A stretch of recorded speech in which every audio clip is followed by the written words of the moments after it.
मित्रों, क्या आपको पता है कि किस स्त्री को संतान नहीं होती, कौन सी स्त्री जल्दी विधवा हो जाती है और कौन स्त्री सारा जीवन दुखी रहती है? मित्रों, आइए जानते हैं इस कहानी से।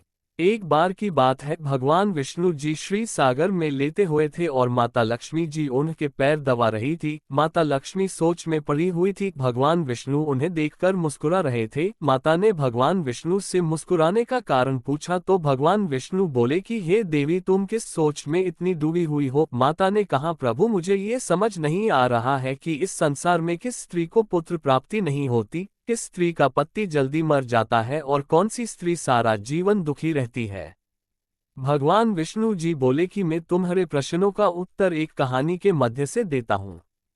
मित्रों, आप सभी से एक छोटा सा काम है कि आप इस वीडियो को लाइक कर दें और चैनल को सब्सक्राइब करें। भगवान विष्णु ने कहानी इस प्रकार प्रस्तुत की। एक गांव में एक किसान रहता था। उसके परिवार में उसकी पत्नी आशा, एक बेटी रानी और एक बेटा राजू था। आशा अपने बेटे के विवाह के लिए एक लड़की देख रही थी। आशा बहुत लालची औरत थी। आशा ने अपने बेटे का विवाह रिया नाम की लड़की के साथ कर दिया। रिया बहुत सीधी सादी लड़की थी। रिया अपने घर से बहुत सारा दहेज लेकर आई थी, परंतु उसकी सास ने सारा दहेज अपने पास रख लिया। रिया बहुत मेहनती थी। वह घर का सारा काम अकेले करती और उसकी सास कुछ भी नहीं करती। फिर भी उसकी सास उसे बोलती रहती थी। भगवान विष्णु जी बताते हैं कि कुछ समय ऐसे ही चलता रहा। रिया की सास दिन पर दिन उसके साथ अत्याचार अधिक ही करने लगी। आशा एक दिन बाहर जा रही थी। उसने रिया को कहा कि जब तक मैं बाहर जाकर आऊं तब तक तुम खाना बना लेना। रिया अपनी सास के कहने पर रसोई में खाना बनाने लगती है। खाना अभी बना ही था कि एक साधु घर के बाहर आकर आवाज लगाने लगा। आवाज सुनकर रिया बाहर आई। साधु ने रिया से कहा कि बेटी, कुछ खाने के लिए मिलेगा? रिया ने कहा, साधु महाराज, मैं आपको खाना तो खिला देती, परंतु मेरी सास बहुत खराब है, वह आने ही वाली होंगी। अगर उन्होंने आपको खाना खिलाते देख लिया तो वह मुझे डांटेगी और मारेगी भी। साधु ने कहा, बेटी, मैं बहुत भूखा हूँ, कुछ तो खाने को दे दो। रिया ने साधु को अंदर आने के लिए कहा। रिया ने साधु को खाना दिया। साधु अभी खाना खा ही रहा था कि आशा वहां पर आ गई।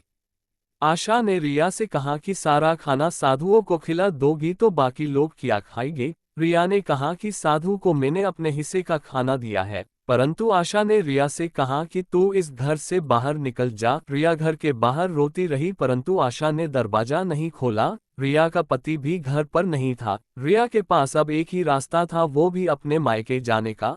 रिया अपने मायके की ओर जाने लगी। रास्ते में एक जंगल मिलता था। रिया जंगल में पहुंची तो थोड़ी थोड़ी बारिश होने लगी। वह एक पेड़ के नीचे बैठ गई। जब बारिश रुकी तो उसे एक महात्मा मिलते हैं। महात्मा बोले, बेटी, क्या बात है, तुम इतनी दुखी क्यों हो? रिया ने सारी बात महात्मा को बताई। महात्मा समझ गया कि क्या कारण है। महात्मा बोले कि बेटी, तुम्हारे बच्चा ना होने के कारण सब तुमसे दुर्व्यवहार करते हैं। महात्मा ने रिया को पत्र दिया जिसमें संतान प्राप्ति का रहस्य लिखा था, जो कि रहस्य इस प्रकार है। मासिक धर्म खत्म होने के 8वें, 10वें, 12वें, 14वें और 16वें दिन यानी सम दिनों में संबंध बनाने से पुत्र की संभावना ज्यादा होती है। मासिक धर्म में संबंध बनाने के बाद स्कंद माता की पूजा करने से मातृत्व सुख मिलता है।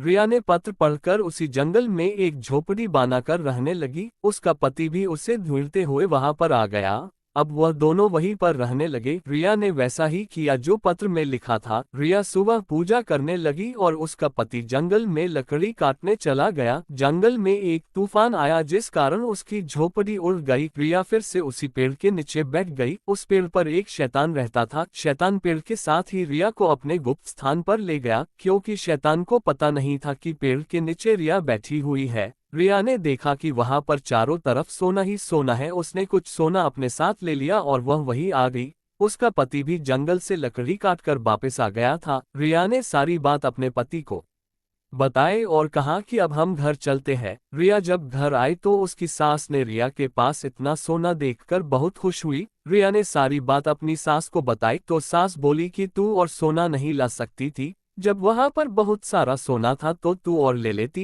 रिया ने कहा, माँ जी, इतना सोना तो है और क्या करना था? सास ने कहा कि कम से कम इतना तो होना चाहिए था कि हमारी साथ पुश्ते बैठकर खाती। रिया की सास बोली कि अब मैं जाऊंगी तो देखना मैं कितना लाती हूँ, क्योंकि रिया की सास बहुत लालची थी। रिया ने बहुत रोका पर वह नहीं रुकी। वह भी उसी पेड़ के नीचे बैठ गई जिसके नीचे रिया बैठी थी। जब शैतान अपने गुप्त स्थान पर जा रहा था तो उसे किसी के होने का आभास हुआ और उसने पेड़ को हिलाया, जिस कारण रिया की सांस नीचे गिरकर मार गई। घर वाले सभी वहां पहुंचे परंतु वह जब तक मार चुकी थी। भगवान विष्णु कहते हैं कि हमें लालच नहीं करनी चाहिए, जितना है उसी में सुखी रहना चाहिए। रिया अपने घर पर अब खुशी से रहती, उसको एक पुत्र की प्राप्ति हुई। अब दूसरे प्रश्न का उत्तर, वह स्त्री जल्दी विधवा हो जाती है जो अपने पति की बात नहीं मानती, उसका अपमान करती है, मांग में सिंदूर नहीं लगती और गाले में मंगलसूत्र नहीं पहनती। तीसरे प्रश्न का उत्तर, वह स्त्री कभी खुश नहीं रहती जो पूजा पाठ नहीं करती,